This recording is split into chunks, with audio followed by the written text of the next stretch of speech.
Halo, jumpa lagi di channel Kisah Horor.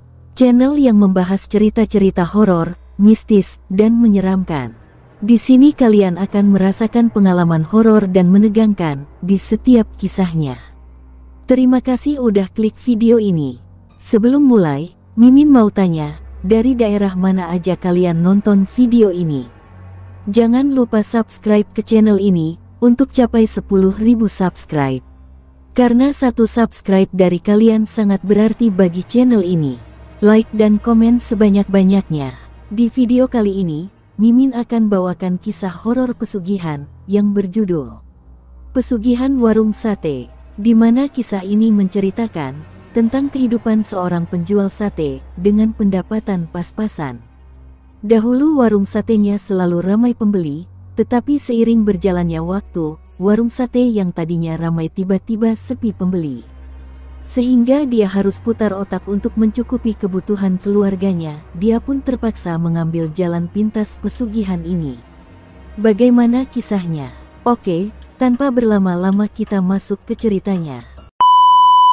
Darmo tengah memanaskan motornya untuk bersiap-siap menuju kios tempat di mana ia berjualan sate ayam. Kios sate ayamnya jaraknya tak begitu jauh dari rumahnya. Sementara Asi, istrinya, tengah memasukkan bumbu kacang ke dalam panci di dapur. "Bu, cepet, keburu siang," teriak Darmo. "Ya Pak, tolong dong panggilin Dewi, suruh dia beli kecap. Soalnya kecapnya tinggal sedikit, takutnya nanti kurang," sahut Asi. Dewi adalah anak pertama Darmo dan Asi. Usianya masih 15 tahun. Sebentar lagi Dewi akan memiliki adik. Sebab Asi saat itu tengah mengandung anak kedua. Usia kandungannya menginjak 8 bulan. Setelah segala sesuatunya siap, Pak Sutri itu kemudian berangkat menuju ke kios sate ayamnya. Sementara Dewi ditinggal di rumah dan ditugasi oleh Asi untuk mencuci perkakas bekas membuat adonan sate. Tiba di kios, keduanya langsung bergegas menyiapkan dagangannya. Darmo lantas menyalakan arang di tempat pembakaran. "Semoga hari ini laku banyak ya Pak," keluh Asi sambil menata tusukan sate yang dibungkus daun pisang di etalase gerobak. Memang, hampir setahun ini, usaha dagangan sate ayam milik Darmo dan Asi sangat lesu. Hal ini disebabkan ada pesaing lain yang juga ikut menjual sate ayam tak jauh dari kiosnya. Meski hanya berupa tenda pinggir jalan, namun sate ayam pesaingnya itu sangat ramai pembeli. Maklum, pesaingnya asli berasal dari Madura. Tentu saja, rasa sate dan bumbunya yang khas begitu diminati oleh penikmat sate di Nusantara. Padahal untuk segi harga, sate milik Darmo lebih murah. Sudah 2 tahun ini Darmo menggeluti usaha sate ayamnya. Ia berjualan sate ayam karena harus tetap menafkahi keluarga. Setelah sebelumnya ia di PHK, dia menjadi seorang sopir di salah satu perusahaan distributor makanan ringan. Namun, karena perusahaan mengalami kesulitan keuangan, di mana salah satu manajernya melakukan penggelapan uang, terpaksa Darmo harus dirumahkan. Uang pesangon yang ia dapatkan lantas dijadikan modal untuk berjualan sate. Awalnya, memang dagangan sate ayamnya terbilang ramai, karena rasa satenya, bumbunya hampir mirip dengan rasa sate khas Klaten. Namun, sejak kehadiran pedagang sate asal Madura itu, pelanggannya semakin hari semakin menyusut. Darmo sempat berpikir yang tidak-tidak atas seretnya rezeki yang ia alami akhir-akhir ini. "Bu, tak kita diguna-guna ya biar dagangan kita nggak laku?" tanyanya kepada Asi. "Hus, jangan suuzon Pak. Mungkin memang lagi waktunya begini. Namanya orang dagang, kadang ramai, kadang sepi," timpal Asi sedikit menenangkan Darmo. "Tapi ini sudah hampir setahun loh Bu. Sebelum kamu hamil juga sudah mulai sepi. Apalagi sebentar lagi kamu mau melahirkan. Uang dari mana? Biaya sewa kios juga masih belum ada," keluh Darmo sedikit kesal menanggapi jawaban Asi. Asih kemudian meminta Darmo untuk beristighfar, sekaligus menasehati agar Darmo untuk rajin lagi beribadah dan meminta pertolongan kepada Allah. Memang, sejak dagangannya sepi, Darmo lebih sering meninggalkan kewajibannya sebagai umat muslim. Darmo lebih sering melamun di waktu-waktu senggangnya. Hari itu, lagi-lagi bukanlah hari yang cukup beruntung. Dagangan sate ayamnya yang hanya laku sekitar 15 porsi dari 75 porsi yang sudah disiapkan dari rumah. Padahal dulu tak kurang mereka bisa menyiapkan 150 porsi setiap harinya, dan rata-rata dagangannya selalu habis terjual setiap harinya. Tiba di rumah, Asih langsung memasukkan dagangan daging sate ayamnya yang masih tersisa ke dalam kulkas, berharap daging ayamnya tidak busuk dan bisa dijual kembali keesokan harinya. "Mbak, bikinin bapak kopi," pinta Darmo kepada anak sulungnya.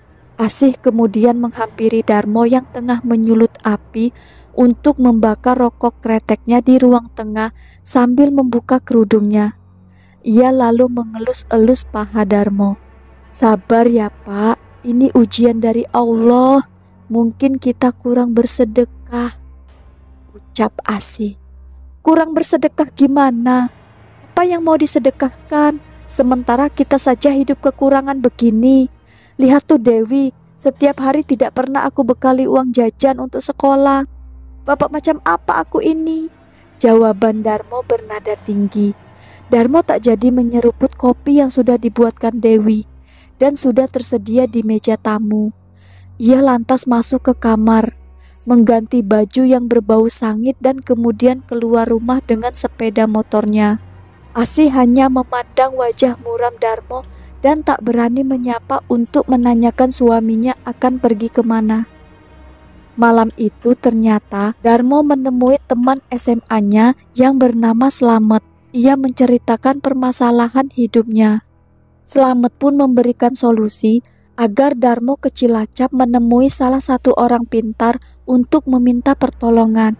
Slamet sendiri cukup tahu mengenai orang pintar itu karena sering mengantar bosnya ke sana. Slamet menceritakan kepada Darmo jika usaha bosnya hampir-hampiran bangkrut waktu itu. Namun, setelah berulang kali datang ke orang pintar itu, usaha bosnya akhirnya kembali normal. "Mo, solusinya ya hanya ke Cilacap. Kamu temui Mbah Purwo, minta penglarisan, pasti dikasih. Karena beliau memang suka bantu orang-orang yang sedang kesulitan. Maharnya juga gak besar," bisik Slamet ke telinga Darmo. Darmo awalnya dengan tegas menolak. Ia khawatir jika nekat menemui orang pintar itu, maka akan ada dampak buruk bagi keluarganya. Apalagi ia juga khawatir memakai jalan penglarisan biasanya seringkali menggunakan tumbal. Namun Slamet meyakinkan jika tak ada tumbal sama sekali. Hal itu dibuktikan dengan bosnya yang sudah 5 tahun menggunakan penglarisan. Namun tak ada yang ditumbalkan. "Tenang Mo, aman, gak ada tumbal-tumbalan." "Lah, buktinya bosku sampai sekarang damai-damai saja hidupnya. Besok aku antar kalau kamu mau." Slamet menawarkan diri. Darmo yang semakin penat mendapat solusi itu akhirnya mengakhiri obrolan. Ia berpamitan untuk pulang. Di perjalanan pulang, ia terus-menerus mengingat-ingat saran dari Slamet.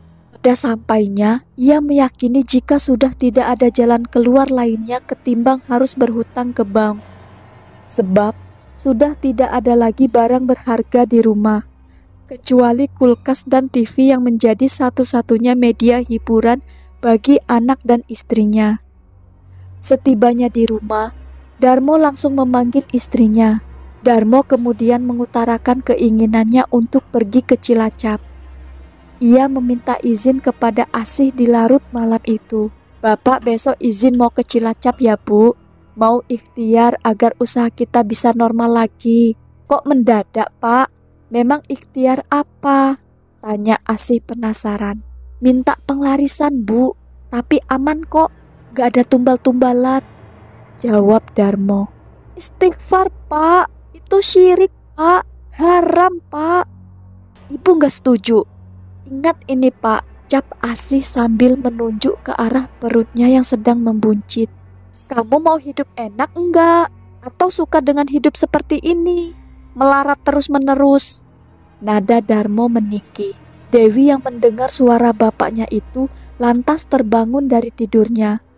Kebetulan pintu kamar Dewi tak tertutup, hanya terhalang kelambu. Ia lalu menguping pembicaraan bapak dan ibunya di ruang tengah. Dewi pun mendengar jika bapaknya kekeh untuk tetap pergi ke Cilacap bersama Pak Slamet. Meski waktu itu ibunya bersikeras untuk melarang. Esok harinya, setelah pulang sekolah, Dewi diminta ibunya untuk ikut membantu berjualan di kios. Bapak jadi berangkat Bu ke Cilacap, tanya Dewi kepada ibunya yang tengah menata arang di tempat pembakaran. Kok kamu tahu, Nduk? Jawab Asih sedikit kaget.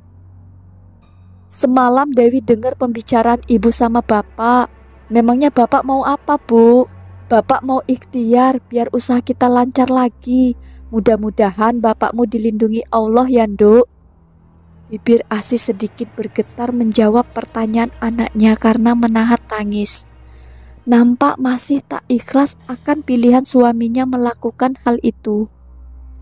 Hari itu dagangan masih saja sepi. Pukul 8 malam, Asih Dewi memutuskan membereskan dagangannya dan kembali pulang ke rumah. Sementara Darmo belum juga pulang. Di rumah, Asih nampak begitu cemas. Berulang kali ia mondar-mandir di ruang tengah.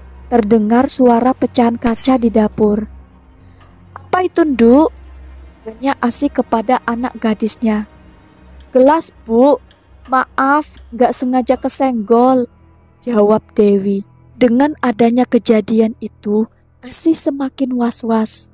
Namun, kewas-wasannya mereda setelah ia mendengar suara motor Darmo memasuki halaman rumah. Alhamdulillah Pak, sampai juga. Aku dan Dewi cemas Pak, nungguin Bapak dari tadi. Darmo terkekeh, raut mukanya menunjukkan kebahagiaan. Berbeda dengan hari-hari biasanya, di mana ia selalu terlihat murung. Dijinjingnya tas kecil hitam menuju kamar. Darmo bercerita bahwa ia akan kembali ke Cilacap 3 hari lagi. Setidaknya ia akan menginap selama seminggu di sana. Pokoknya tenang Bu, aman. Ibu gak perlu khawatir atau berpikir aneh-aneh. Semuanya aman, gak ada yang berbahaya, kata Darmo meyakinkan istrinya. Melihat suaminya pulang dengan kondisi yang baik-baik saja, Asih pun lantas mempercayai perkataan Darmo. Asih mencoba berprasangka baik dengan maksud suaminya itu. Meski di dalam hatinya, ia masih tak ikhlas dengan keputusan Darmo memilih mencari jalan keluar dengan penglarisan. Tiba di hari itu, Slamet menyambangi rumah Darmo. Ia menjemput Darmo untuk bersama-sama pergi ke Cilacap. Asih pun kaget dengan kemunculan Slamet yang sudah tiba di rumah sepagi itu. Loh, Mas Slamet, kok sudah sampai di sini? Memangnya tidak berangkat kerja? Tanya Asih. Saya sudah keluar kerja Mbak Asih, kan mau ikut kerja sama Darmo. Nanti Darmo jadi bos baru saya, jawab Slamet dengan tertawa kecil. Kamu gak inget apa Bu? Kan hari ini Bapak mau ke Cilacap. Suara Darmo dari belakang mengagetkan Asih yang tengah berdiri di depan pintu. Astaga, Ibu lupa Pak. Sebentar, Ibu siapin sarapan dulu. Singkat cerita, pukul 1 siang, Darmo dan Slamet sudah tiba di Cilacap. Keduanya kemudian melanjutkan perjalanan menuju ke gunung, lokasi yang sudah ditentukan oleh Mbah Purwo sebelumnya. Tempat ini cukup terkenal di Cilacap. Darmo dan Slamet akhirnya kembali naik bus jurusan Cilacap Jatijajar Kebumen, karena memang lokasi gunung itu berada sekitar 25 km dari Cilacap kota. Tiba di gunung itu, kedua sekawan itu kemudian mencari sebuah warung makan untuk mengisi perut sekaligus menunggu Mbah Purwo. Mbah Purwo menjanjikan akan bertemu keduanya sebelum asar. Pokoknya nanti kita harus sukses bersama-sama, Met. Semoga berhasil, kata Darmo. Iya Mo, aku sudah bosan hidup seperti ini. Pasti berhasil. Buktinya kemarin saja belum apa-apa kamu sudah dikasih uang sama Mbah Purwo, timpal Darmo. Tak lama Mbah Purwo datang. Ia datang bersama 2 orang yang Darmo dan Slamet juga tak mengenalinya. Sudah lama sampainya, Nak? Maaf lama, tadi Simbah cari minyak dulu sebagai syarat kalian. Perkenalkan, ini Sudir dan Wahyu, murid Mbah, kata Mbah Purwo. Menjelang petang, kelima orang itu beranjak menuju rumah Mbah Purwo dari lokasi gunung itu yang nantinya akan dijadikan sebagai lokasi pertapaan Darmo. Rumah Mbah Purwo sendiri cukup jauh dari lokasi gunung itu. Mbah Purwo memang bukanlah warga desa di mana lokasi gunung itu berada. Ia juga bukanlah kuncen gunung itu. Namun, untuk perkara satu ini, ia ahlinya. Ia cukup tenar dikenal oleh warga Cilacap dan sekitarnya. Tamunya pun banyak yang datang dari luar Jawa. Sepengakuan Mbah Purwo, ia dulu menjalani laku tirakat selama 5 tahun di gunung itu. Saat menjalani laku tirakat itu, ia mendapatkan sebuah wangsit dan bisa menjadi seperti sekarang ini, menjadi perantara penghubung manusia dengan jin yang ingin mendapatkan kekayaan. Kamarnya sudah disiapkan, silahkan kalian mandi dulu, nanti kalian tidur di sana ya, kata Mbah Purwo sambil menunjuk ke arah samping kanan ruang tengah di rumahnya. Mbah Sri, istri Mbah Purwo, menyuruh Darmo dan Slamet masuk ke sebuah kamar. Ternyata Mbah Purwo sudah menunggu di dalam kamar. Saat membuka kamar, aroma dupa dan kemenyan menyeruak ke dalam hidung mereka berdua. Kamar itu merupakan tempat praktik Mbah Purwo. Ternyata Sudir dan Wahyu juga sudah ada di dalam kamar. Kamar itu cukup membuat Darmo dan Slamet merinding. Benda-benda pusaka tertata rapi. Ada pula alat mediumisasi seperti jenglot dan boneka yang dibuat layaknya pocong tergeletak di sudut kanan kamar. Duduklah, minum air yang di gelas itu, ucap Mbah Purwo sambil menunjuk gelas berisi air putih bercampur bermacam aneka bunga. Karena yang akan mengikuti praktik ini adalah Darmo, maka dialah yang meminum air itu. Setelah itu, Mbah Purwo kemudian merapalkan berbagai macam mantra. Darmo diminta menutup mata, sementara Slamet disuruh mundur untuk duduk bersila dan bergabung dengan kedua murid Mbah Purwo. Darmo tiba-tiba menggeletak tak sadarkan diri. Sekitar hampir setengah jam, ia kemudian bangun setelah Mbah Purwo memanggil namanya. Apa yang kamu lihat? Tanya Mbah Purwo kepada Darmo. Ada seorang pria gagah menghampiri saya, Mbah.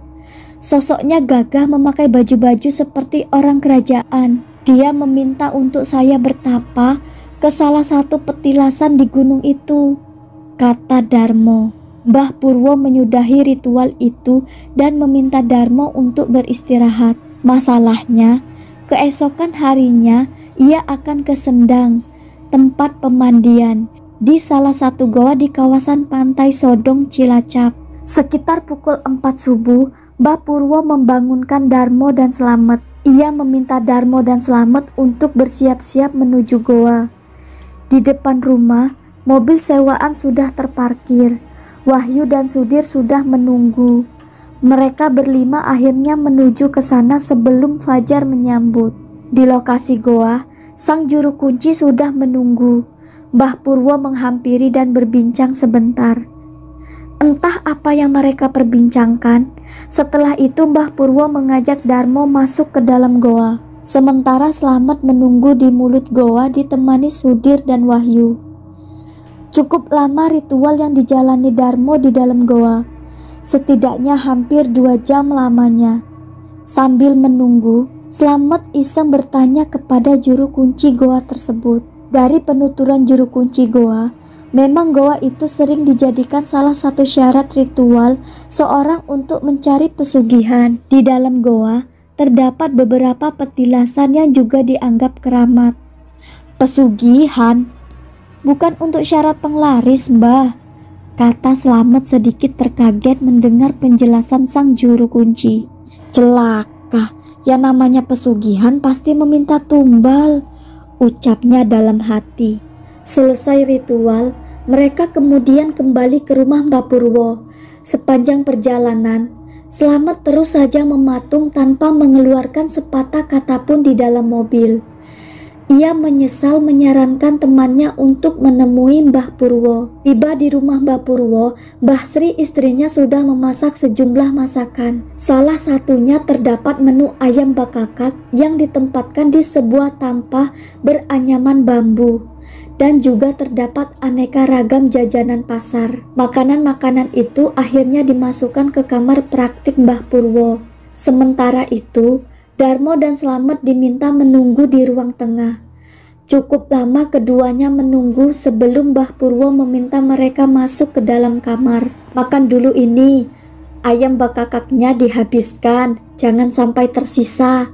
Kalau tidak sanggup, makan berdua sama Slamet, kata Mbah Purwo. Ayo Met makan, bukannya tadi kamu bilang sudah lapar, ucap Darmo.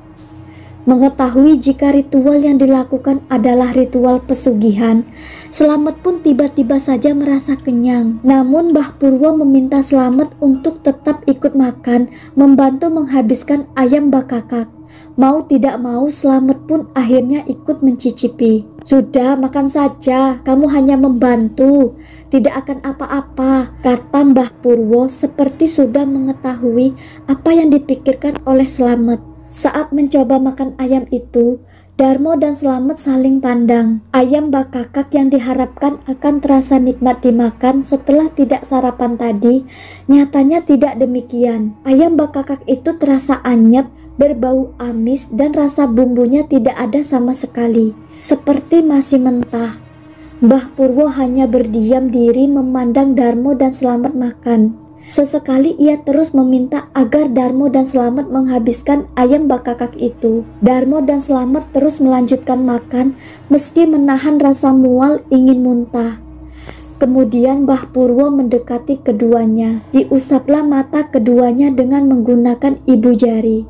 Saat membuka mata, mereka melihat ternyata mereka tengah memakan ayam bakakak tersebut bersama sejumlah makhluk tak kasat mata. Raut muka makhluk tak kasat mata itu bermacam-macam. Keduanya menunduk dan tetap melanjutkan makan meski dalam keadaan takut. Entah apa yang membuat Mbah Purwo membuka mata batin mereka berdua. Yang jelas saat itu mereka berpesta makan dengan kawanan jin. Setelah ayam bakakak habis termakan, Mbah Purwo memberikan penjelasan bahwa esok hari adalah tepat malam Jumat Kliwon. Darmo diminta kembali ke gunung itu untuk bertapa seorang diri semalaman, dimulai selepas Isya hingga waktu subuh. Darmo dan Slamet akhirnya kembali ke kamar tidurnya. Mereka tak berani membicarain mengenai kejadian memakan ayam bakakak tadi. Namun di sisi lain, hati Slamet tergerak ingin memberitahu mengenai ritual pesugihan yang ia ketahui kepada Darmo. Mo, kamu yakin akan melakukan ini? Kamu tidak akan menyesal, kata Slamet. Sangat yakin, Met, sahut Darmo yang saat itu tengah rebahan di dalam dipan. Mo, tapi ini ritual pesugihan, bukan penglarisan. Aku tahu setelah dapat informasi dari juru kunci goa itu, ucap Slamet. Jawaban mengejutkan terlontar dari mulut Darmo. Ia meminta Slamet tak perlu khawatir dan merasa bersalah, sebab sejak pertemuan awal, Mbah Purwo sudah memberitahu kepada Darmo jika apa yang dilakukannya hingga sejauh ini adalah ritual pesugihan. Ia juga baru memberitahu kepada Slamet bahwa Mbah Purwo sempat memberikan uang kepada dirinya untuk diberikan kepada anak dan istrinya sebelum ia menjalankan ritual selanjutnya. Aku sudah tahu, Met, tenang saja, aku tidak akan menumbalkan istri dan anakku. Pesugihan ini yang aku rasa tepat buatku, bukanlah penglarisan yang kamu sarankan. Kalau penglarisan, lama sekali itu efeknya, ucap dia. Keesokan harinya, Darmo, Slamet, Mbah Purwo dan kedua muridnya kembali ke gunung, tempat di mana Darmo akan melakukan pertapaan. Sebelum petang, kelima orang tersebut sudah tiba di sana. Azan maghrib pun berkumandang. Darmo dan Slamet meminta izin kepada Mbah Purwo untuk sholat terlebih dahulu. Selepas sholat, Slamet pun meyakinkan sekali lagi atas niat Darmo mencari pesugihan itu. "Mo, yakinkan hati dulu, jangan sampai kamu menyesal di kemudian hari," kata Slamet. "Aku sudah mantap, Mot. Jika jalan ini salah di mata Allah, aku akan berdoa agar diampuni kesalahanku. Yang aku pikirkan sekarang adalah nasib Asih, Dewi dan si Jabang bayi, supaya mereka bisa hidup bahagia selepas ini. Itu saja," ucap Darmo. Mereka berdua akhirnya menyusul Mbah Purwo. Mbah Purwo sendiri sudah menunggu di jalan setapak, di mana itu merupakan trek menuju ke arah puncak. Mereka berlima akhirnya melanjutkan perjalanan sebelum kumandang azan Isya terdengar. Memang saat itu, lokasi gunung tengah ramai-ramainya pengunjung. Namun, untuk petilasan yang akan digunakan Darmo bertapa sudah disterilkan. Juru kunci sudah menutup akses pengunjung ke petilasan itu. Mungkin itu adalah permintaan dari Mbah Purwo. Tiba di petilasan, Mbah Purwo mengeluarkan sejumlah barang yang akan digunakan untuk ritual, termasuk sesajen yang sudah disiapkan sebelumnya. Digelarlah sebuah tikar yang mirip dengan tikar yang kerap digunakan untuk memakamkan jenazah. Demikian dengan dupa, kemenyan, minyak candu, dan aneka kembang. Keris pusaka milik Mbah Purwo diletakkan di atas tikar itu. Mbah Purwo kemudian duduk, kemudian memejamkan mata sambil melipatkan kedua tangannya di depan dada. Mulutnya mengeluarkan sejumlah mantra. Tak lama kemudian, angin ribut datang. Pohon-pohon besar di sekeliling mereka berdecit seperti akan tumbang. Namun, angin ribut itu langsung berhenti setelah Mbah Purwo menyudahi ritual dan memanggil Darmo untuk duduk di sampingnya. Mbah Purwo mendekati telinga Darmo dan membisikkan isyarat sesuatu. Kepala Darmo mengangguk, memberi isyarat apa yang Mbah Purwo katakan kepadanya. "Saya tinggal, nanti saya kesini lagi sebelum subuh," kata Mbah Purwo. "Iya Mbah, doakan saya agar mendapat restu," ucap Darmo disusul anggukan kepala Mbah Purwo. Mereka berempat lantas turun meninggalkan Darmo sendirian di petilasan itu. Tiba di petilasan bawah, Mbah Purwo mengajak untuk beristirahat menunggu selesainya pertapaan Darmo, tepatnya di satu bangunan yang cukup besar di lokasi gunung itu. Slamet yang penasaran kemudian melemparkan beberapa pertanyaan kepada Mbah Purwo. "Mohon maaf Mbah, saya mau tanya, apa Darmo tidak apa-apa ditinggal sendirian? Takutnya kenapa-kenapa atau mendapat gangguan," ucap Slamet. "Kamu tidak perlu khawatir, penunggu petilasan sudah mengizinkan," kata Mbah Purwo. Cukup lama akhirnya mereka menunggu Darmo bertapa. Kedua murid Mbah Purwo memutuskan untuk tidur terlebih dulu, sementara Slamet dan Mbah Purwo tetap terjaga. Sekitar pukul 12:30 malam, angin ribut itu kembali datang. Mbah Purwo kemudian berdiri dan berjalan menjauhi bangunan. Slamet mengikuti langkah Mbah Purwo. "Saya akan menunggu," ucap Mbah Purwo sambil matanya mengarah ke arah petilasan yang tengah digunakan Darmo bertapa di gunung itu. Tak lama kemudian, muncul sebuah kilatan cahaya berwarna kemerahan dari langit dan seperti menuju untuk mendarat ke arah petilasan itu. Slamet pun terkaget. "Apa itu Mbah?" kata Slamet. "Sudah waktunya dia bertemu," kata Mbah Purwo tanpa menjelaskan secara rinci apa maksud perkataannya. Slamet pun hanya terdiam. Di dalam hati ia hanya berharap tidak terjadi apapun kepada sahabat karibnya itu. Masalahnya, jika terjadi sesuatu kepada Darmo, maka Slametlah orang pertama yang akan menyesal karena sudah menyarankan Darmo untuk menemui Mbah Purwo. Singkat cerita, pukul 3 menjelang subuh, Mbah Purwo mengajak Slamet dan kedua muridnya untuk menemui Darmo. Di perjalanan menjemput Darmo, Slamet merasakan aura berbeda dengan saat pertama kali mengantarkan Darmo ke petilasan berapa jam lalu. Suara-suara aneh terdengar di telinganya, suara cekikikan, auman, dan banyak lagi. Suara yang Slamet dengar tak pernah hilang dalam ingatannya adalah suara gaib yang mengisyaratkan bahwa Darmo kelak akan menjadi salah satu penghuni di gunung itu. Temanmu tidak bisa pulang. Suara itu terus terngiang di pikiran Slamet hingga sampai mereka berempat tiba di petilasan. Melihat Darmo masih tetap duduk bersila membuat hati Slamet tenang. Apa yang ia dengar di perjalanan tadi ternyata tidak terbukti. Awalnya Slamet mengira jika Darmo akan menumbalkan nyawanya sendiri dan mati saat menjalani ritual pertapaan di gunung itu. Mbah Purwo lantas mendekati Darmo yang duduk bersila membelakangi mereka. Beberapa menit ia berdiri di belakang Darmo sebelum membangunkannya dari pertapaannya. Diambillah lipatan kain mori putih yang sudah disediakan sebelumnya di atas tikar. Mbah Purwo lantas membungkus sesuatu yang ada di depan Darmo. Mata Slamet terhalangi dengan tubuh Darmo yang masih diam duduk bersila, sehingga tak jelas apa yang telah dibungkus oleh Mbah Purwo. Darmo seperti terkena serangan asma saat dibangunkan. Napasnya tersendat-sendat, tubuhnya tergeletak dengan posisi kaki masih tetap bersila. Slamet secara refleks menghampiri Darmo dan meluruskan kakinya. Setelah sedikit sadar, Darmo diminta untuk duduk di sebuah akar pohon sebelah kanan petilasan.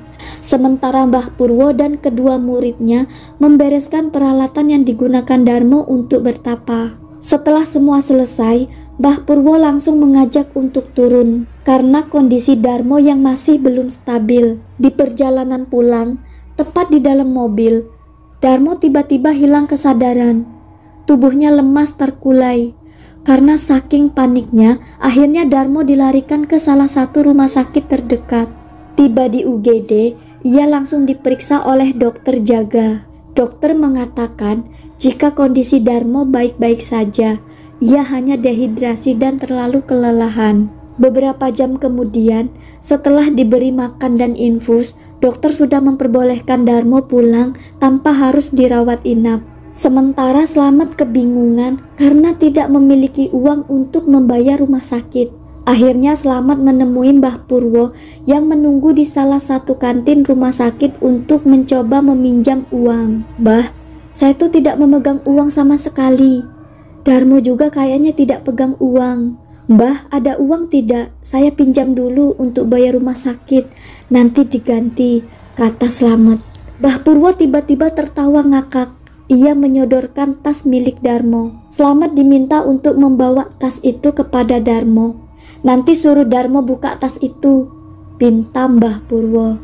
Slamet lantas mengambil tas itu dan kemudian kembali menemui Darmo yang masih terbaring di UGD. "Mo, ini tas kamu. Kamu disuruh buka tas ini sama Mbah Purwo," ucap Slamet. Darmo pun akhirnya duduk dari posisi tidurnya. Dengan perlahan ia membuka resleting tasnya. Saat tas terbuka, mata Darmo terbelalak. Ia seperti tak percaya apa yang telah ia lihat waktu itu. "Met, lihat ini. Ini uang siapa?" kata Darmo dengan raut muka kaget sambil memperlihatkan isi di dalam tas kepada Slamet. Slamet yang melihat itu juga cukup kaget. Dilihatnya banyak uang pecahan 50 ribuan dengan posisi acak-acakan di dalam tas. Ia mengacak-acak uang tersebut dan hampir saja menyentuh kain mori berisi sesuatu yang ada di bagian bawah tas itu. "Sudah, Mo, ini kayaknya uang kamu hasil ritual tadi. Ambil secukupnya saja, biar aku bayarkan untuk pengobatan kamu," kata Slamet.